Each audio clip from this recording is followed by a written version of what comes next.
My name is Sienna Avery. I'm 30 years old and I bake for a living. Not in some big downtown cafe with neon signs and floor-to-ceiling windows.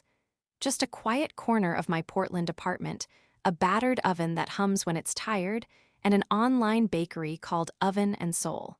Most days I make cookies. Some days I film them.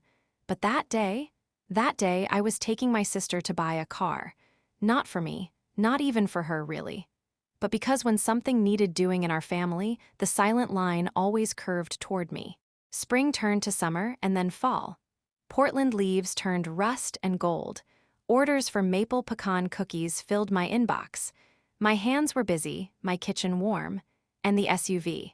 It was gone from my thoughts, just another thing I'd helped with quietly, permanently. Paige never mentioned the loan again.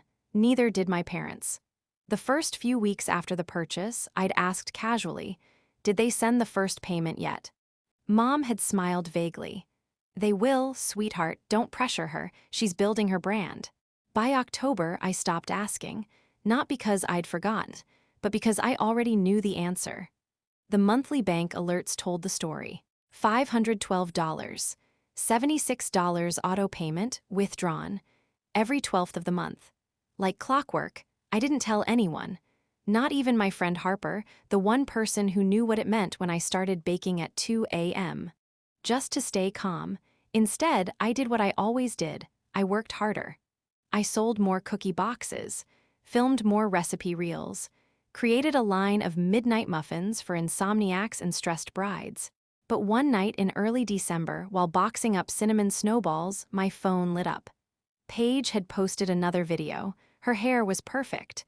The SUV's trunk was open, packed with gift baskets. The caption, "From the girl who built this with her own 2 hands. Blessed independent woman." I watched it 3 times. She didn't tag me, didn't mention me, didn't even use the word thank you. And somehow, that hurt more than the money.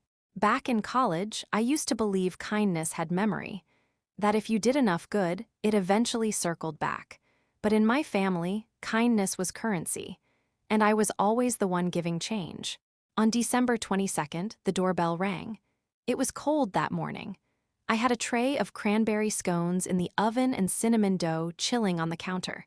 Flour on my sleeves, my hair in a messy braid. A brown UPS envelope sat on the doormat. Return address, Victor and Dana Avery. My parents, no note, no handwriting, just laser-printed labels and a faint whiff of perfume, my mother's signature holiday scent. I carried it to the table like it might explode. Inside, a single sheet of paper. Ray, outstanding vehicle balance, 25,000. Due by December 31st. Registered co-signer, Sienna Avery. Verbal agreement. Full gift to Paige Avery, per May discussion. I read the words once, twice. Again, there was no greeting, no dear Sienna. No apology, just bold black ink on stiff white paper. Cold, legal, final, they'd rewritten history. My support was now a gift. My trust was now a debt. And my name, the one I built my bakery on, the one printed on every label I tied to every box, was now the name on a bill I was never meant to see.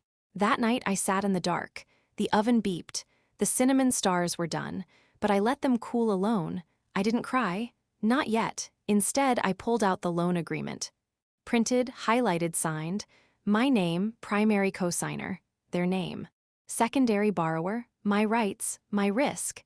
And for the first time in years, I felt something shift.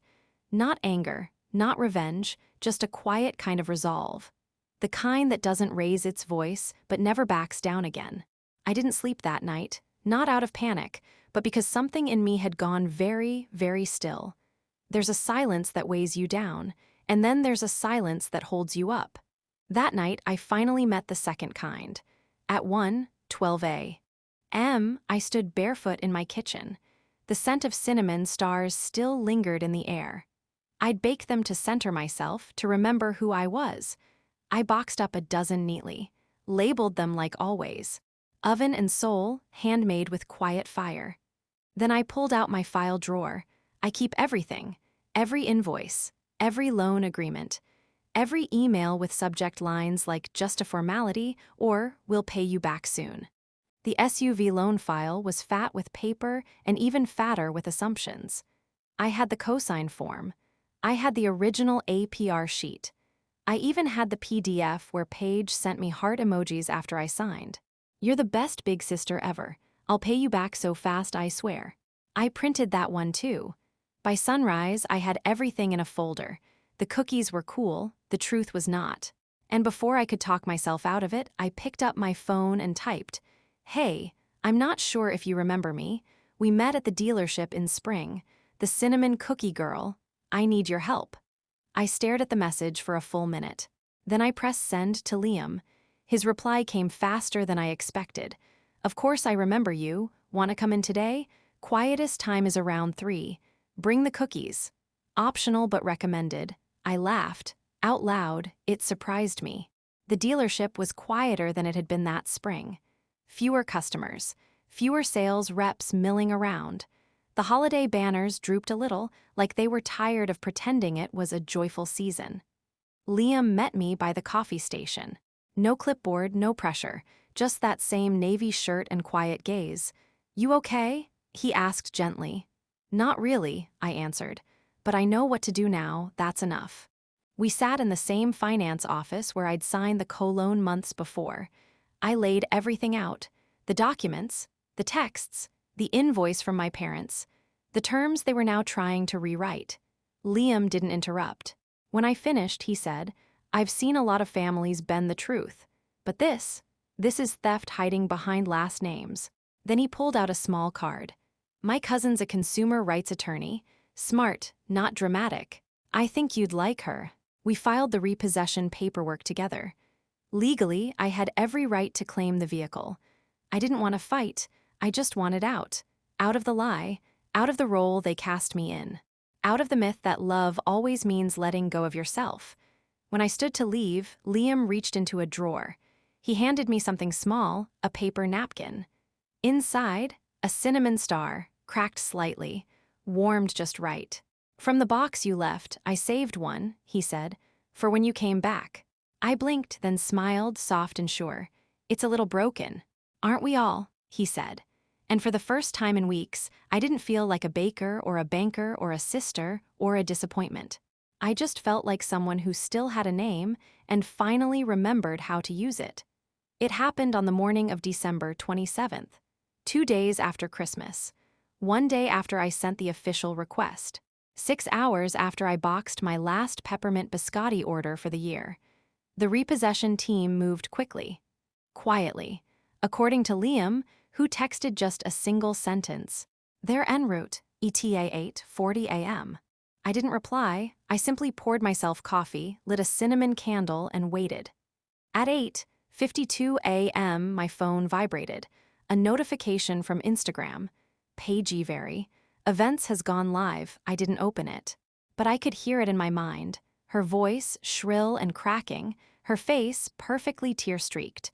Her drama, louder than truth. My cousin Lily sent me the screen recording before noon. Paige stood on the icy driveway in Lake Oswego in front of the now-empty space where the SUV once sat. "My car was taken," she sobbed. "My own sister, my own sister, sent people to steal it." She zoomed in on the tire tracks, still visible in the snow. She called it betrayal, called me ungrateful, said I ruined her holiday, her business, her mental health. The comment section exploded. Some fans sided with her. "This is so messed up. Family should be off limits." But others, "Didn't your sister buy the car? So, you didn't make a single payment. Gifted equals manipulation now." The tide turned faster than her mascara could run. Adam reposted her video on his story. Caption, "Some people bake cookies, some people bake revenge." I didn't screenshot it, didn't text him back, didn't text anyone. I simply deleted his number. Then I opened the box of cinnamon stars I'd saved. Took one out, sat at the kitchen table, ate in silence. They all expected noise from me. A comment, a rebuttal, a meltdown, but I wasn't angry. I wasn't even sad anymore. Just tired of paying for stories I didn't write. At 3:14 p.m., Liam sent me a voice note. You handled that like you handle your dough. Calm, controlled, no mess. Wanna trade stories for scones this Friday? I smiled, typed back, only if you bring whipped butter. By sundown, my parents had called 4 times.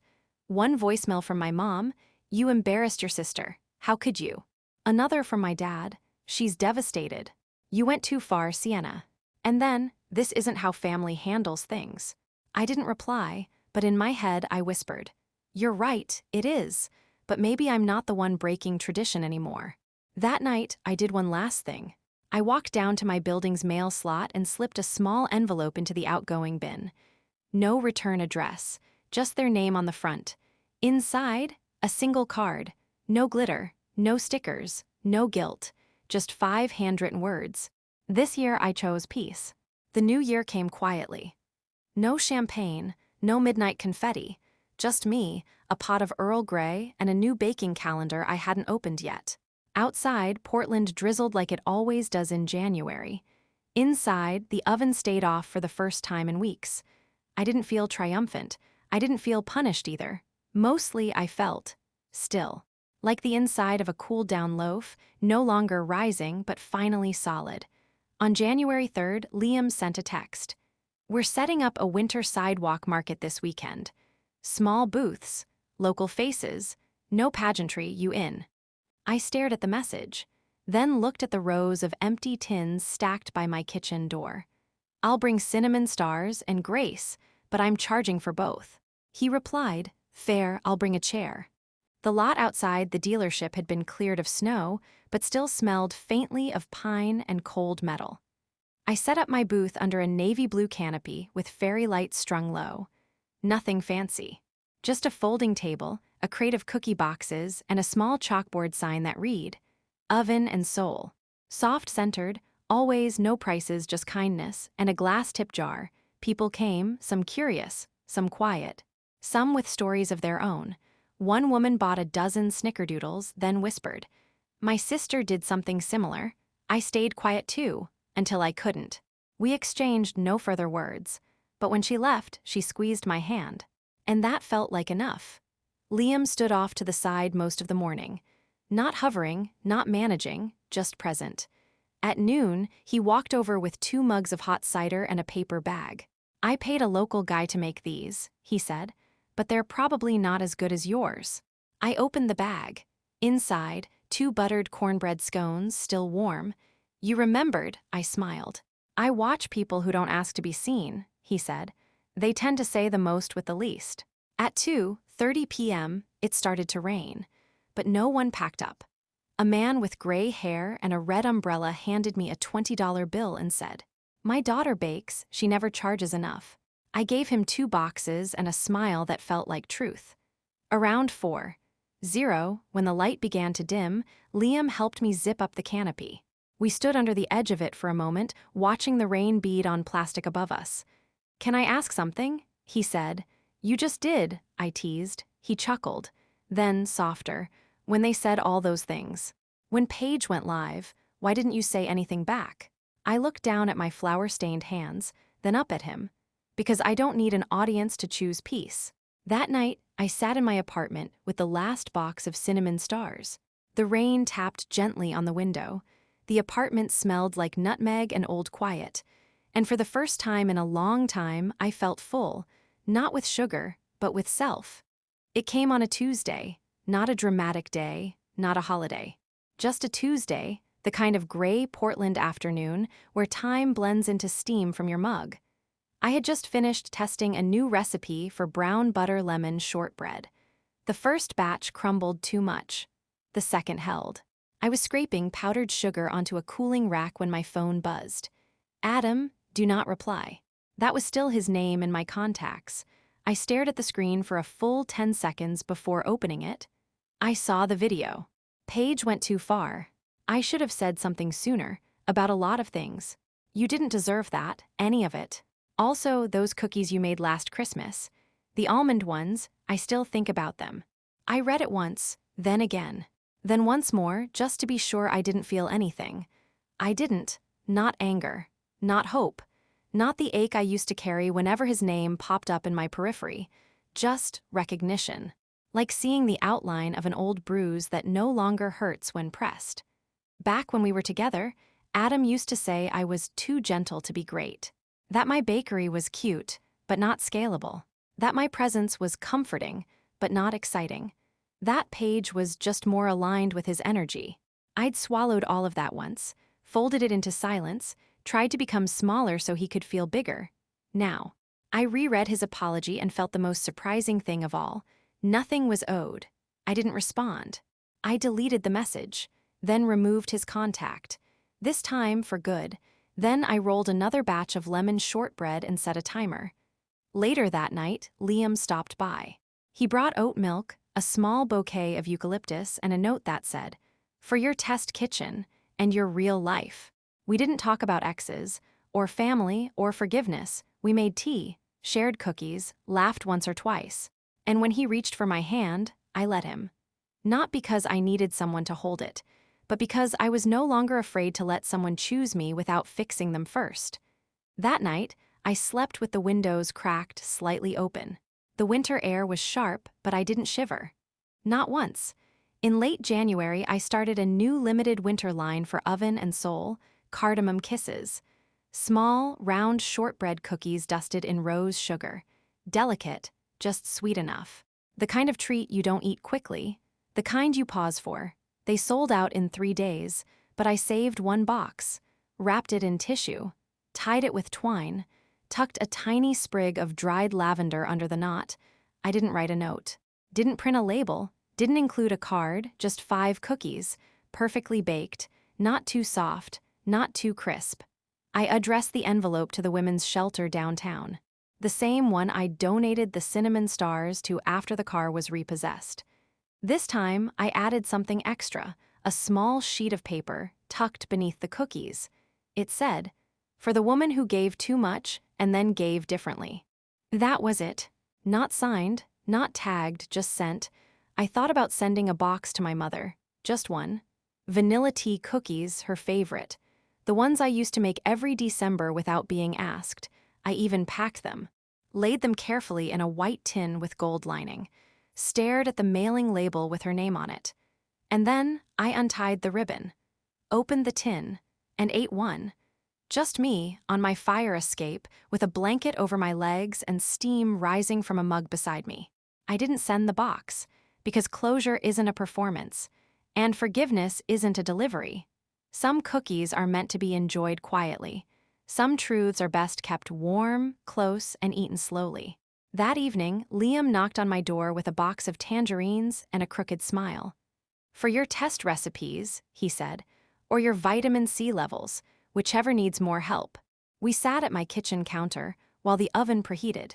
No background music, no candles, just warmth from the stove and the kind of conversation where no one's trying to fix the silence. He asked, "Do you miss them?" I stirred the dough. "Sometimes," I said, "but mostly, I just miss the version of me who still hoped they'd show up." He didn't answer. He just placed his hand over mine and gave it the gentlest squeeze. The cookies came out just right. We didn't name them that night. We didn't post them. We just ate them. Slowly. And for once, I didn't feel behind or forgotten or late to the life I thought I was supposed to have. I felt here, whole, still sweet, just less easy to swallow. I hadn't planned on going back. Not to the house. Not to the cul-de-sac where I spent 13 birthdays, 4 Thanksgivings, and 1 unforgettable, unforgivable Christmas. But February brought an unexpected sun and a craving for closure I hadn't yet baked through. So one Saturday morning, I made a batch of rosemary lemon loaf, my grandmother's recipe, the one Mom used to love when she remembered how to be soft. I cut 1 thick slice, wrapped it in wax paper, tied it with plain string, no label, no message, just a gesture, nothing more. The drive to the suburbs felt longer than it used to. The roads the same, but I was. When I pulled up to the house, no one was outside.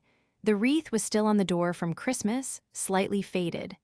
The same cracked flower pot sat on the porch. The front step still dipped slightly to the left, but I didn't knock. I didn't walk up. I just stood at the curb, sun on my shoulder, loaf in hand. Then, gently, I set it down. Not on the porch, not on the welcome mat, on the short brick column at the edge of the property, where the sidewalk meets the grass, where they could see it but wouldn't be able to say I came too close. That felt right, not a peace offering, not a call for contact, just a final punctuation mark on a chapter already closed. I turned, walked back to my car, and didn't look over my shoulder. Not once. That evening, back in my apartment, I folded laundry while a tray of molasses cookies cooled on the counter. The kind I used to make when I was grieving something I hadn't found the words for yet. Now, I just liked the way they smelled. Liam came by late. He didn't bring flowers. He brought backup parchment paper and 2 forks. We ate straight from the tray. He didn't ask where I'd been, but at one point he said, "You feel lighter." I nodded. I think I finally left the house. He blinked, confused. "You're home." "No," I said, smiling. "That house."